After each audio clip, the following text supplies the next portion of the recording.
त्र्यम्बकं यजामहे सुगन्धिं पुष्टिवर्धनम् उर्वारुकमिव बन्धनान् मृत्योर्मुक्षीयमामृतात्। ॐ त्र्यम्बकं यजामहे सुगन्धिं पुष्टिवर्धनम् उर्वारुकमिव बन्धनान् मृत्योर्मुक्षीयमामृतात्। ॐ त्र्यम्बकं यजामहे सुगन्धिं पुष्टिवर्धनम् उर्वारुकमिव बन्धनान् मृत्योर्मुक्षीयमामृतात्।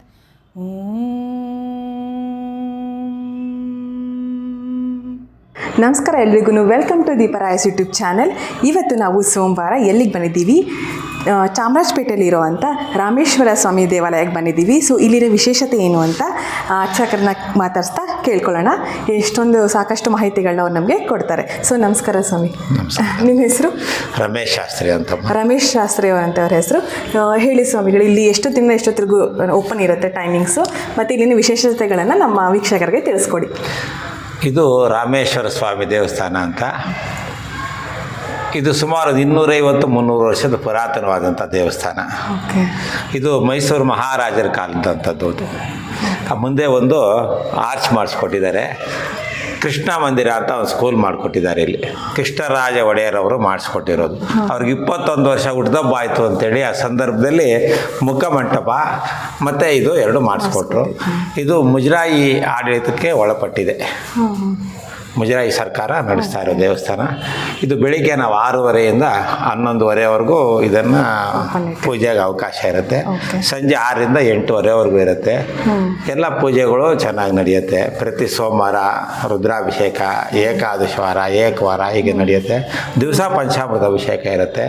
ಪ್ರತಿ ಸೋಮವಾರ ಸಂಜೆ ಸುಮಾರು ಒಂದು 300-400 ಜನ ಸೇರಿ ಒಂದು ಪ್ರಸಾದ ಒಂದು ಹೊಸ್ದಾಗಿ ಹಮ್ಮಿಕೊಂಡಿದ್ದಾರೆ. ಹೆಚ್ಚು ಕಮ್ಮಿ 2 ವರ್ಷ ಆಯಿತು.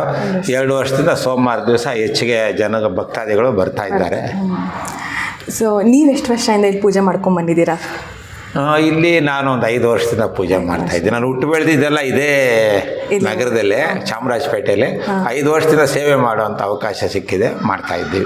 ನೀವು ಗರ್ಭಗುಡಿ ಒಳಗೆ ಹೋಗಿ ಸ್ವಾಮಿ ಪಾದ ಎಲ್ಲ ಮುಟ್ಟಿ ಪೂಜೆ ಮಾಡುವಾಗ ಏನು ವಿಶೇಷ ಅನ್ಸುತ್ತೆ? ಏನಾದ್ರು ಪವಾಡ ಅಂತ ಏನಾದ್ರು ಇಲ್ಲ ನಿಮಗೆ ತುಂಬಾ ನಡೆದಿರುತ್ತೆ. ಸೊ ಅದ್ರಲ್ಲಿ ನಿಮಗೆ ಮನ ಮುಟ್ಟಿದ್ದು ಒಂದು ಪವಾಡ ಯಾವ್ದಾರು ಇದ್ರೆ ತಿಳಿಸ್ಕೊಡಿ. ಇವಾಗ ರಾಮೇಶ್ವರದಲ್ಲಿ ಸೈಕತಲಿಂಗ ಅಂತ ಕರೀತಾರೆ. ರಾಮೇಶ್ವರ ಮೂಲ ಕ್ಷೇತ್ರ. ಅಲ್ಲಿ ಏನಾಗಿದೆ, ಮರಳು ಸೈಕತ ಅಂದರೆ ಮರಳಿಂದ ಮಾಡಿರುವಂಥ ಲಿಂಗ. ಅದು ಮರಳಿನ ಮಾಡಿದ ರಾಮ ಪ್ರತಿಷ್ಠಾಪನೆ ಮಾಡಿರೋದು ಅಂತೇಳಿ. ಅದೇ ಥರ ಈ ಲಿಂಗದ ಮೇಲೂ ಕೈ ಆಡಿಸೋವಾಗ ಒಂಥರ ಉಸ್ಕು ಮೃದುವಾಗಿ ಮರಳು ಥರನೇ ಸಿಗುತ್ತೆ. ಅದೊಂದು ಬಹಳ ವಿಶೇಷ. ಇದು ಮೂರ್ತಿ ಚಿಕ್ಕದಾದ್ರೂ ಕೀರ್ತಿ ದೊಡ್ಡದು ಅಂತೇಳಿ. ಇಲ್ಲಿ ರಾಮದೇವರಿದೆ. ರಾಮದೇವರ ಎದುರುಗಡೆ ಒಂದು ಗರುಡಗಂಬ ಇದೆ, ವಿಷ್ಣುಗೆ ಸಂಬಂಧಪಟ್ಟಿರೋದು. ಶಿವನಿಗೆ ಸಂಬಂಧಪಟ್ಟಿರೋದು ಎದುರುಗಡೆ ಒಂದು ಗರುಡಗಂಬ ಇದೆ. ಇದು ಉತ್ತರಾಭಿಮುಖವಾಗಿರುವಂಥ ದೇವಸ್ಥಾನ. ರಾಮದೇವರು ಪೂರ್ವಾಭಿಮುಖವಾಗಿದ್ದಾರೆ. ಒಂದು ದೇವಸ್ಥಾನದಲ್ಲಿ 2 ಗರುಡಗಂಬ ಇರುವಂಥ ಒಂದು ವಿಶೇಷ ದೇವಸ್ಥಾನ ಅಂದರೆ ನೀವು ಇಲ್ಲಿ ಮಾತ್ರ ನೋಡೋಕ್ಕೆ ಸಾಧ್ಯ, ಇನ್ನೆಲ್ಲಿ ಸಿಗೋದಿಲ್ಲ. ಯಾಕೆಂದರೆ ಹುಟ್ಟು ಬೆಳೆದಿದ್ದು ಇದೇ ನಗರದಲ್ಲಿ ಆಗಿದ್ದು, ಇದೇ ಚಾಮರಾಜಪೇಟೆಯಲ್ಲಿ ಆಗಿದ್ದರಿಂದ ನಮ್ಮ ತಂದೆಯವ್ರಿಗೂ ಇಲ್ಲಿ ಭಾಳ ಒಡನಾಟ ಆಯಿತು. ಮುಂದಕ್ಕೆ ಒಂದು ಸೇವಾ ಭಾಗ್ಯ ಸಿಕ್ಕಿದೆ, ಮಾಡ್ತಾ ಇದ್ದೀವಿ. ಇಲ್ಲ, ನೀವು ಪುಣ್ಯಾತ್ಮರು ಅಂತಲೇ ಹೇಳ್ಬೋದು. ಹಾಗೇನು ಇರಲ್ಲ, ಏನು ಮಾಡಿದ್ರೆ ಎಲ್ಲ ನಿಮಗೋಸ್ಕರ. ನೀವು ಒಳಗೋಗೋಕ್ಕಾಗೋದಿಲ್ಲ, ಆದ್ದರಿಂದ ನಿಮ್ಮೆಲ್ಲರ ಪರವಾಗಿ ನಾವು ಭಗವಂತನ ಸೇವೆ ಮಾಡ್ತಾ ಇದ್ದೀವಿ ಅಷ್ಟೇ. ಸೊ ಇದನ್ನು ಕೇಳಿಸ್ಕೊಳ್ಳೋಕ್ಕೆ ತುಂಬ ಖುಷಿಯಾಗುತ್ತೆ. ಸೊ ನಾನು ಇದು ಫಸ್ಟ್ ಟೈಮ್ ಬಂದಿದ್ದು. ಸೊ ನಮಗೂ ಒಬ್ಬರು ಹೇಳಿದ್ರು, ಇಲ್ಲಿ ಹೋಗಿ ರಾಮೇಶ್ವರ ಸ್ವಾಮಿ ದೇವಸ್ಥಾನಕ್ಕೆ ಹೋಗಿ ನೋಡಿ, ತುಂಬಾ ವಿಶೇಷತೆ ಇದೆ ಇಲ್ಲಿ ಅಂತ ಹೇಳಿದಾಗ ನಾವು ಸರಿ, ತುಂಬಾ ಖುಷಿಯಾಗತ್ತೆ. ಈ ಥರ ನಮ್ಮ ಸುತ್ತಮುತ್ತ ಇರೋ ದೇವಸ್ಥಾನಗಳಿಗೆ ನಾವು ಹೋಗಿ ದೇವ್ರ ದರ್ಶನ ಪಡೆದು ಅಲ್ಲಿನ ವಿಶೇಷತೆ ತಿಳ್ಕೊಂಡಾಗ್ಲೇ ನಮಗೆ ಗೊತ್ತಾಗೋದು. 3.5 ಎಕರೆನಲ್ಲಿದೆ ಇದು. 3.5 ಎಕರೆ. ಸರ್ ಎಂ ವಿಶ್ವೇಶ್ವರಯ್ಯರವರ ಸೋದರ ಮಾವ ರಾಮಯ್ಯ ಅಂತೇಳಿ, ಅವರೇ ವಿಶ್ವೇಶ್ವರಯ್ಯರವರಿಗೆ ಆಲ್ಮೋಸ್ಟ್ ಎಜುಕೇಷನ್ ಎಲ್ಲ ಕೊಡಿಸಿದವರು. ಅವರು. ಅವ್ರು ಕೊಟ್ಟಿರುವಂಥ 3.5 ಎಕರೆನಲ್ಲಿ ವಿಶಾಲವಾದಂಥ ಸ್ಥಳದಲ್ಲಿ ಈ ದೇವಸ್ಥಾನ ಇರೋದು. ಅದಲ್ದಿರ ದಿವಾನ್ ಪೂರ್ಣಯ್ಯ ಅಂತ ಕೇಳಿರ್ತಾರಲ್ಲ ಹೆಸರು. ದಿವಾನ್ ಪೂರ್ಣಯ್ಯ ಅವರ ಮೊಮ್ಮಗ BN ಕೃಷ್ಣಮೂರ್ತಿ ಅಂತ. ಇಲ್ಲೊಂದು ಕಲ್ಯಾಣ ಮಂಟಪ, ಕಲ್ಲಿನ ಕಲ್ಯಾಣ ಮಂಟಪ, ಆಚೆ ಹೋದ್ರೆ ನಿಮ್ಗೆ ಗೊತ್ತಾಗುತ್ತೆ. ಆ ಕಲ್ಯಾಣ ಮಂಟಪ ವರ್ಷಕ್ಕೊಂದ್ಸರ್ತಿ ಗಿರಿಜಾ ಕಲ್ಯಾಣವಾಗುತ್ತೆ. ರಾಮೋತ್ಸವದಲ್ಲಿ ರಾಮದೇವ್ರ ಕಲ್ಯಾಣವಾಗುತ್ತೆ. ಬರೀ ದೇವ್ರಿಗೆ ಮಾತ್ರ ಕಲ್ಯಾಣ ಮಾಡಿ ಅಂತ ಅದು ಕಳಿಸ್ಕೊಟ್ಟಿರೋಂಥದ್ದು. ಭಾಳ ಚೆನ್ನಾಗಿ 2 ಕಲ್ಯಾಣೋತ್ಸವ ವರ್ಷಕ್ಕೆ ನಡೆಯುತ್ತೆ. ಇನ್ಯಾರು ಭಕ್ತಾದಿಗಳು ಮಾಡಿಸ್ತಾನೆ ಇರ್ತಾರೆ ಕಲ್ಯಾಣೋತ್ಸವಗಳು, ರುದ್ರಾಭಿಷೇಕಗಳು, ನವಗ್ರಹ ಪೂಜೆಗಳು, ಅದು ಇದು ಎಲ್ಲ ನಡೆಯುತ್ತೆ. ಇಲ್ಲೊಂದು ನವಗ್ರಹ ದೇವಸ್ಥಾನ ಇದೆ ಒಳಗಡೆ, ಅದನ್ನು ನೋಡ್ಬೇಕು ನೀವು.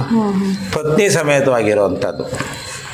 ಆಮೇಲೆ ಆ ದೇವರುಗಳಿಗೆ ಆಯುಧಗಳು, ಅದಕ್ಕೆ ಆಗಂಥ ವಾಹನಗಳು ಎಲ್ಲ ಇದೆ. ಆಮೇಲೆ ಕೆಳಗಡೆ ರಾಶಿಗಳು ಬರುತ್ತೆ, 12 ರಾಶಿ: ಮೇಷ, ವೃಷಭ, ಮಿಥುನ, ಕಟಕ, ಸಿಂಹ, ಕನ್ಯಾ, ತುಲಾ, ವೃಶ್ಚಿಕ, ಧನುಸ್ಸು, ಮಕರ, ಕುಂಭ, ಮೀನ ಅಂತ 12 ರಾಶಿಗಳನ್ನ ಸುತ್ತಲೂ ನೀವು ಪ್ರದಕ್ಷಿಣೆ ಮಾಡಬೇಕಾದ್ರೆ ನೋಡ್ಬೋದು. ಭಾಳ ವಿಶೇಷವಾದಂಥ ನವಗ್ರಹ ದೇವಸ್ಥಾನ ಅದು. ಆಮೇಲೆ ಸತ್ಯನಾರಾಯಣ ಸ್ವಾಮಿ ದೇವಸ್ಥಾನ ಇದೆ, ಅಲ್ಲಿ ಪ್ರತಿ ಹುಣ್ಣಿಮೆಗೆ ಸತ್ಯನಾರಾಯಣ ಪೂಜೆ ಆಗುತ್ತೆ. ಇಲ್ಲಿ ಗಣೇಶ ಇದೆ, ಪ್ರತಿ ಸಂಕಷ್ಟ ಚೌತಿ ಗಣಪತಿ ಅದು ಪೂಜೆ ಮಾಡ್ತೀವಿ ಸಂಜೆ. ಇಲ್ಲಿ 2 ಪ್ರದೋಷ, ಶುಕ್ಲ ಪಕ್ಷ, ಕೃಷ್ಣ ಪಕ್ಷ, 15 ದಿವಸಕ್ಕೆ ಒಂದ್ಸರ್ತಿ ಬರುತ್ತೆ. 2 ಪ್ರದೋಷದಲ್ಲೂ ಶಿವನಿಗೆ ರುದ್ರಾಭಿಷೇಕ, ಏಕಾದಶವಾರ ಎಲ್ಲ ನಡೆಯುತ್ತೆ.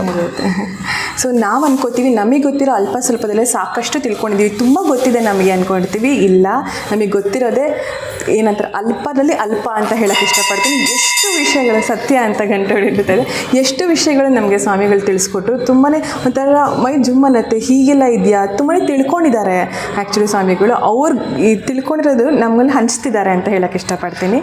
ನಮ್ಗೆ ಗೊತ್ತಿರೋ ವಿಷಯ 4 ಜನಕ್ಕೆ ಹೇಳೋದು ಅಷ್ಟೇ ನಮ್ಮ ಜವಾಬ್ದಾರಿ.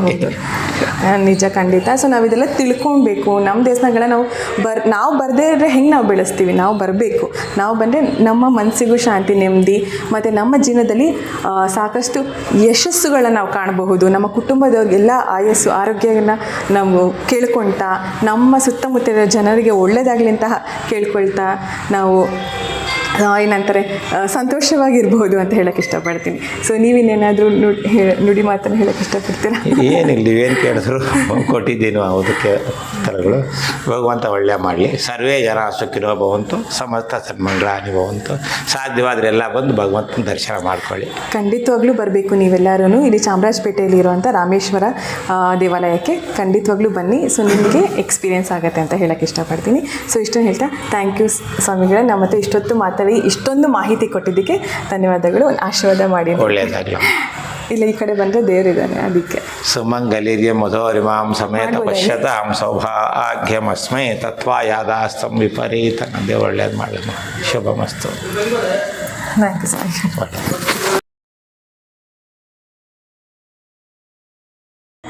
ಫ್ರೆಂಡ್ಸ್, ಪ್ರತಿ ಸಾರಿನೂ ಒಂದೊಂದು ವಿಶೇಷ ಇರುವಂಥ ದೇವಾಲಯಕ್ಕೆ ನಾನು ಹೋಗ್ತಿದ್ದೀನಿ. ಸೊ ಅಲ್ಲಿನ ಆ ಸ್ಪೆಷಾಲಿಟಿ ಇರೋ ದೇವಸ್ಥಾನಗಳು ಶಿವಪ್ಪ ಆಗಿರ್ಬೋದು, ಗಣಪತಿ ಆಗಿರ್ಬೋದು, ಸುಬ್ರಹ್ಮಣ್ಯ ಸ್ವಾಮಿ ಆಗಿರಬಹುದು, ಮತ್ತು ಶಂಕರಾಚಾರ್ಯನ ಇಟ್ಟಿರ್ತಾರೆ ಅವರು. ತುಂಬ ಸ್ಪೆಷಲ್ ಅನಿಸುತ್ತೆ ನನಗೆ. ರಾಮಲಕ್ಷ್ಮೀ ಸೀತಾ ಆಂಜನೇಯ ಇಟ್ಟಿರ್ತಾರೆ. ಸೊ ಇಷ್ಟು, ಮತ್ತು ಸಾಯಿಬಾಬಾ ದೇವಸ್ಥಾನ, ರಾಘವೇಂದ್ರ ಸ್ವಾಮಿ ಮಠ, ಎಲ್ಲ ದೇವಸ್ಥಾನಗಳಲ್ಲಿ ನಾನು, ಮಲ್ಲಿಕಾರ್ಜುನ ಸ್ವಾಮಿ ದೇವಾಲಯ, ಈ ಎಲ್ಲ ದೇವಸ್ಥಾನಗಳ ದರ್ಶನ ನಾನು ನಿಮ್ಮ ಜೊತೆ ಮಾಡಿದ್ದೀನಿ ಅಂತ ಹೇಳೋಕ್ಕೆ ತುಂಬಾ ಖುಷಿಯಾಗುತ್ತೆ ಮತ್ತು ಇಷ್ಟಪಡ್ತೀನಿ.